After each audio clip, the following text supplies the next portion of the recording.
Welcome to Mythbusters. Versus. I'm Colin Sandberg, coach of the Endurance Collective. I'm here with Ben Turits, coach and founder of the Endurance Collective. Good morning, Ben. Good morning, Colin. So I'm kind of excited and a little bit scared to talk about this topic. Me too. It's really interesting, though, because it is sort of the combination of a lot of like myth and superstition, and there is science. Like, when I don't know how much homework you did for this, but there's quite a bit of science in this stuff too. I was actually surprised, and not only there's definitely we'll get into it in a bit, but there's some running companies that did actual polling of their athletes to see what they thought, and why they might do things the way they do them. Yeah. So so this is the sex episode. We are we're going to be talking about the effect of sex or the effect of abstinence on performance in general. And I guess let's talk about the superstitions first, and the myths that might be in the world of cycling. You had mentioned before to me about the story of Jacques Anquetil. Do you want to talk about that? Yeah. Well, first off, and I'm not sure if this is kind of where your head was at too, but I was always told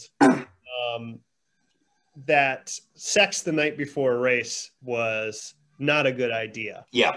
And it kind of stemmed back into the early days of professional bike racing.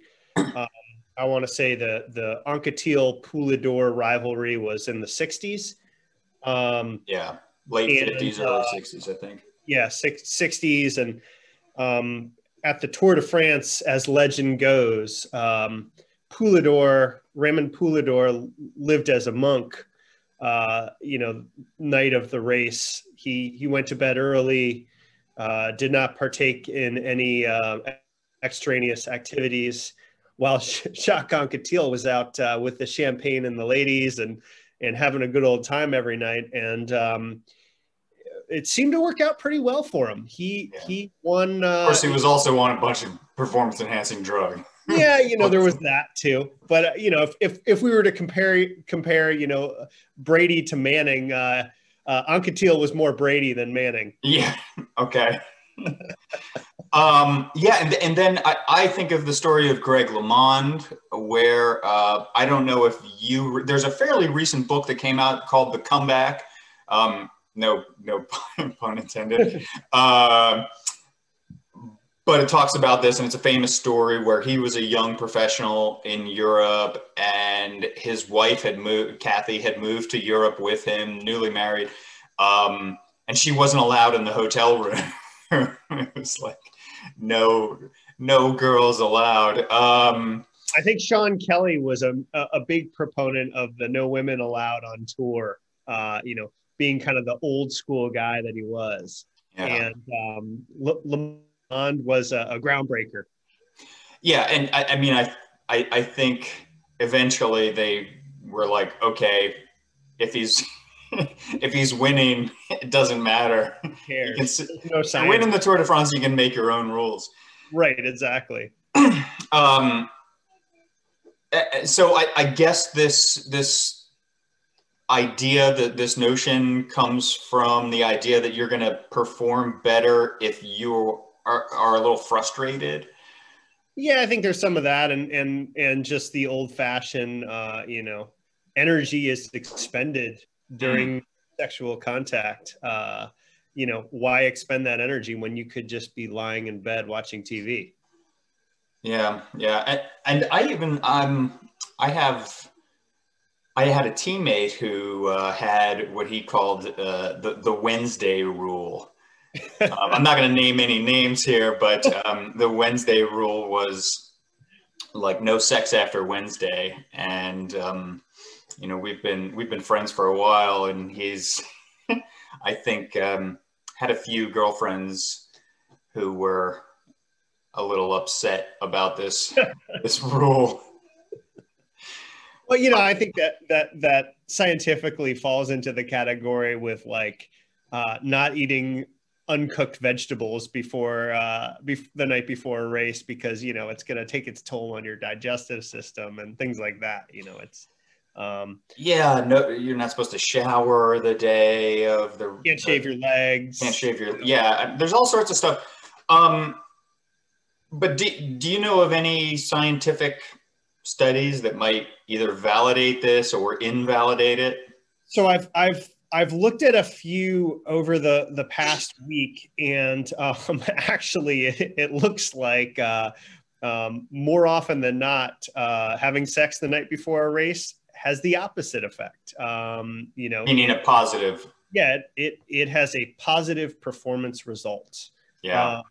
And I saw a couple of studies that noted more so in women than men.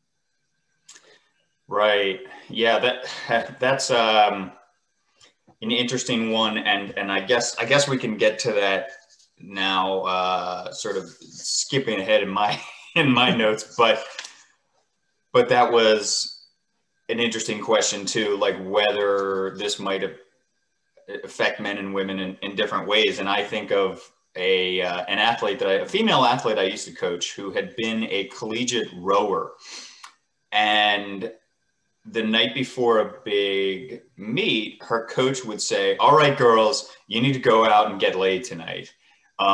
But they said, "I don't care who it's with, just not anybody on the guys' team, because all of the male rowers," he told, "do not have sex the night before a big meet." So there is this notion that like men are going to perform better if they're a little frustrated. Women are going to perform better if they're a little bit more relaxed. But I'm not sure how much science is behind this. There's a whole lot of large sample size peer-reviewed study that has gone into this. I think most of the evidence is anecdotal. You know, what I did see were some interesting polls. Brooks interviewed a bunch of their runners, and basically what they came out with was, you know, if this thing makes you happy and relaxed, go for it. You know, because we all have pre-race jitters, and you know, if sex is something that puts your mind at ease, which hopefully for most of us it does, yeah, then it may feed into a positive race performance the next day. You know, whether there's a physiological benefit or not, the psychological benefit is there. Yeah, and that can't be underestimated. So yeah, I was looking into this a little bit, and it's kind of crazy because during sex, you have basically a cocktail of hormones that flood your body, and some of them during arousal and some of them during release. But one of the interesting things I will note that two of the big ones there are oxytocin and prolactin, which are both associated with sleep. So, you know, sex could potentially be a sleep aid. On the other hand, you might be staying up later. You might also be, as you mentioned, there is a physical side of it, and you're raising your core temperature, which is going to be detrimental to sleep. So depending on the individual person, all of those things could be interacting in different ways. But a really interesting thing I found with regard to the question of men versus women is that there are, so like I said, there's a bunch of chemicals released during arousal, and there's others released during orgasm, and men tend to be more sensitive to the sort of morphine-like qualities of those chemicals released during orgasm. Women tend to be more sensitive to the adrenaline-like qualities of some of those hormones during orgasm. So it could actually have the opposite effect as the myth, or that men, and this is a huge stereotype too, that men, pass out immediately after sex. There is something biological about that, and some women I think do too, but also there are a significant number of women who will feel energized afterwards. So it might actually be detrimental to to sleep. Well, you actually brought up something that I had read and found kind of interesting.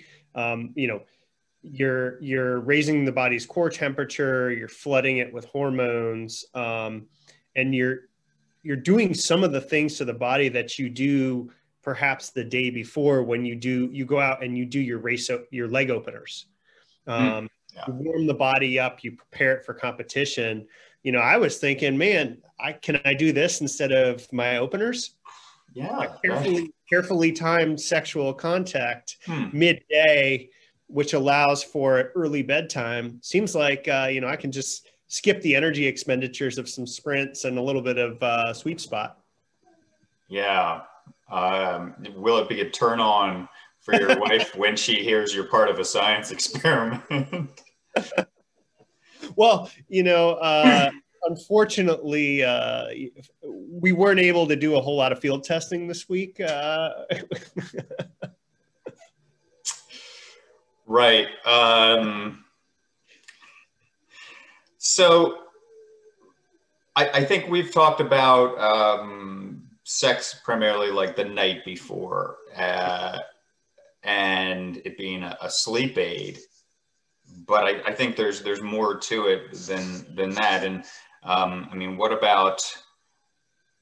about sex the morning before a competition or a big workout, for that matter? Anecdotally speaking, I would say, my thought would be, wow, the first thing that would occur to me is that's a whole lot of energy expended prior to competition. And, having discussed what we just discussed about putting your mind at ease, I was always a racer who had some serious pre-race jitters when it came to bigger events. And I was always looking for something to put my mind at ease. I can't say that sex was something that I ever considered pre-race as a pre-race routine. Right. So, Whoop, the Whoop watches, they changed their app last year to add this journal function where you can track a lot of different things, including sex, but also, if you use room darkening shades, if you take melatonin before bed, if you drink before bed, all of these, and there's a list of like 100 things you can choose to track. I haven't seen a lot of data from them in terms of like concrete data. I would hope that, because they've got so many users, it could be some really interesting stuff. And once that they've got a year of data using that journal function on their app, hopefully some really interesting stuff comes out. But I did, on like the Whoop podcast, there were a couple anecdotal stories that were interesting. And one of them was from, what's his name? You probably know his name, Kelvin Beachum. He's like a linebacker for the Cardinals. And he said that, where's the quote?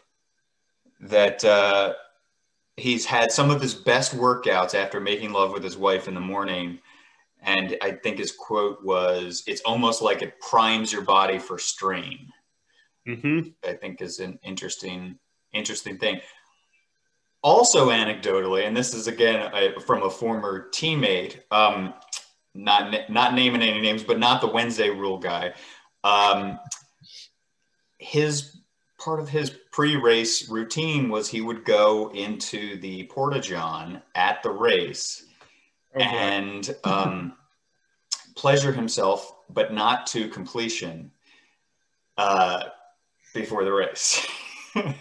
And it sounds horrible and kind of disgusting, but for what it's worth, he did go on to become a pretty good pro. Huh. Well, each their own. That's an interesting strategy for success in a race environment. Yeah. Well, do you think there could be a difference, between having an orgasm and not? Not having any not being a credentialed sex therapist or having much physiological knowledge in this area. You should work on that certification next. Yeah, right. I would say I'd be a frustrated human, and it would coax me to finish the event faster. Okay.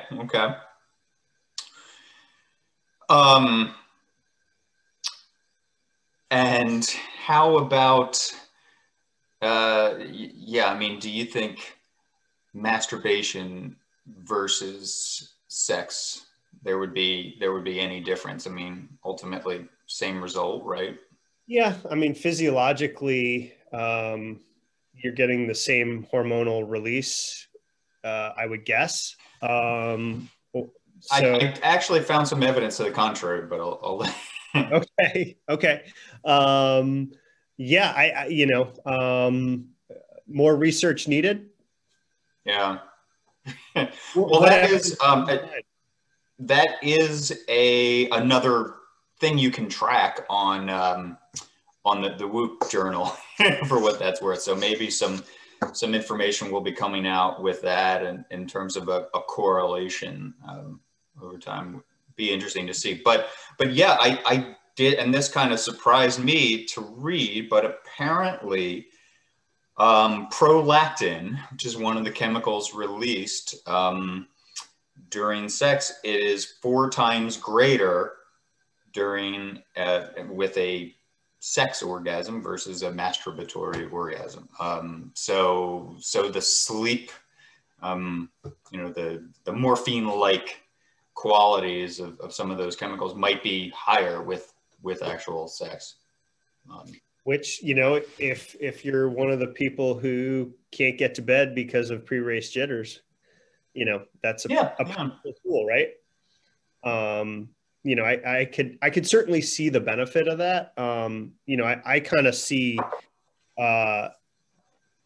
this in the psychological sense of, how many times have you kind of shut yourself down the night before a race and shut yourself off from your family or your partner and just been like, I got to get to bed.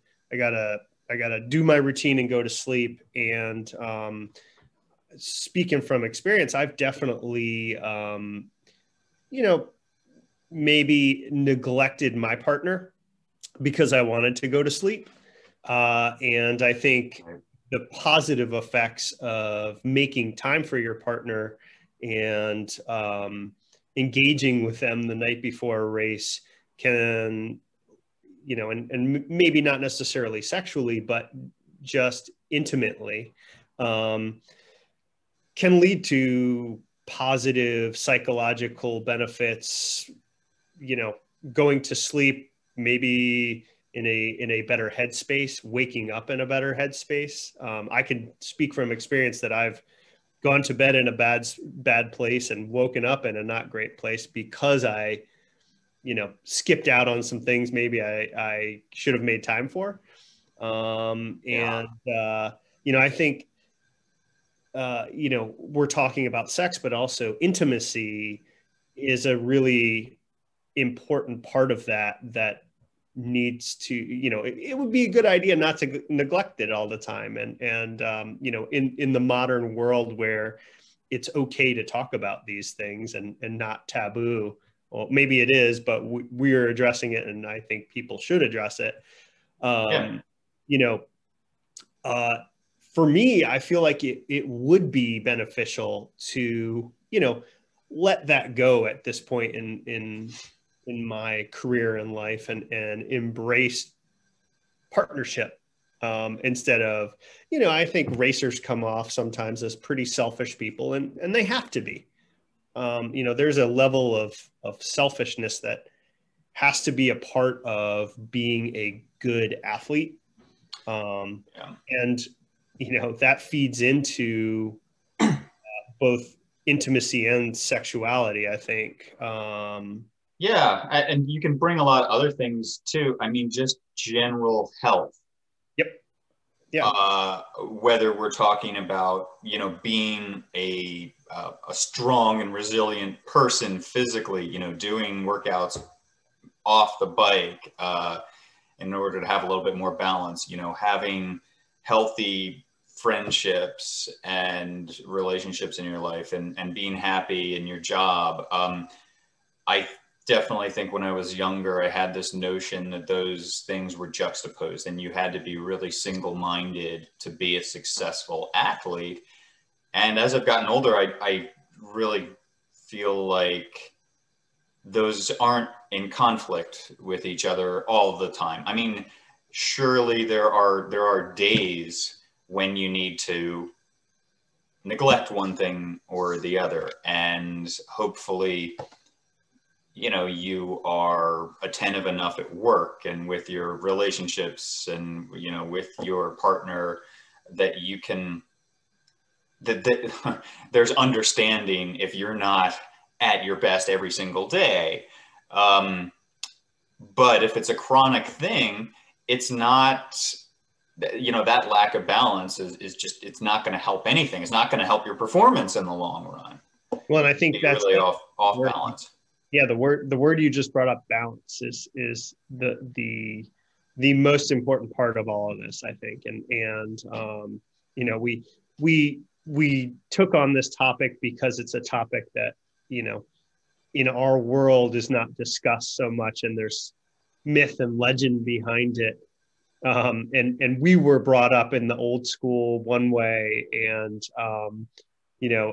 I'm not even sure the younger athletes, how they're being brought up, because again, it's not something that we discuss. And I think it is something we should discuss, because, being a balanced athlete leads to being a successful athlete.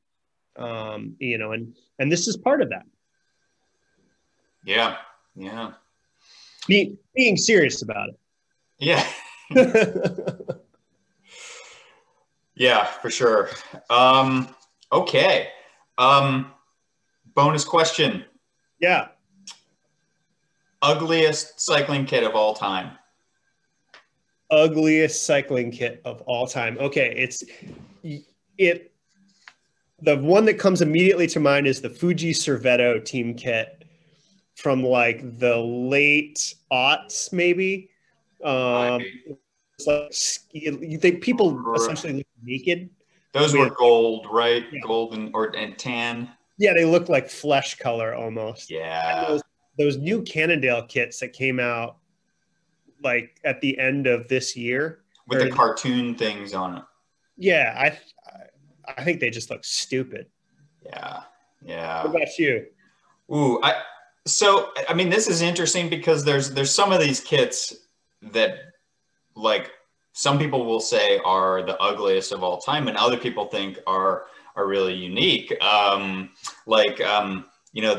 Kelme kits with the green stripes on them, the Trek leopard kits. Oh, I like those. Yeah, well, that's what I'm saying. Like, some people are like, oh, they're horrible.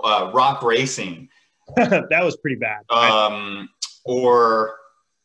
But I mean, so, and then there's the what was there was one Colombian women's team that had also like gold crotch shorts that were both there. I think in general, you want to stick with black shorts.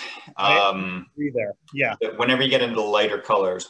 But do you remember the Team Carrera with the faux denim? They had like the faux denim shorts. Again, I had forgotten about that because it was kind of pretty like bad, but also kind of cool. Risky. Risky, yeah. You know, that would be like a Mario Cipollini would give the nod to that kit. And he certainly himself inspired some of those kits. Well, we can't all be Mario Cipollini, though. That's true. And you know, I'd be remiss to ignore Mario Cipollini in the conversation we just had. Right. You know, he certainly, I would say, erred on the side of evening before and probably morning of. Yeah, we'll have to. Does he have a biography out? It might not be suitable for this conversation. Mario was known for his sexual exploits. Yeah. Well, actually, have you read that you were talking about Jacques Anquetil earlier? Have you read his biography? There is some. It's because it's not just a matter of him partying. He also like had an affair with his doctor's wife and then had an affair with their daughter, broke up the family, and then tried to inspire jealousy by dating like the son-in-law's wife too. So it's just crazy stuff. We'll have to take a look at some juicy Anquetil stories for sure. Seriously. All right. Thanks for watching, everybody. Please like and subscribe. Leave your comments and questions or suggestions for further episodes in the comments.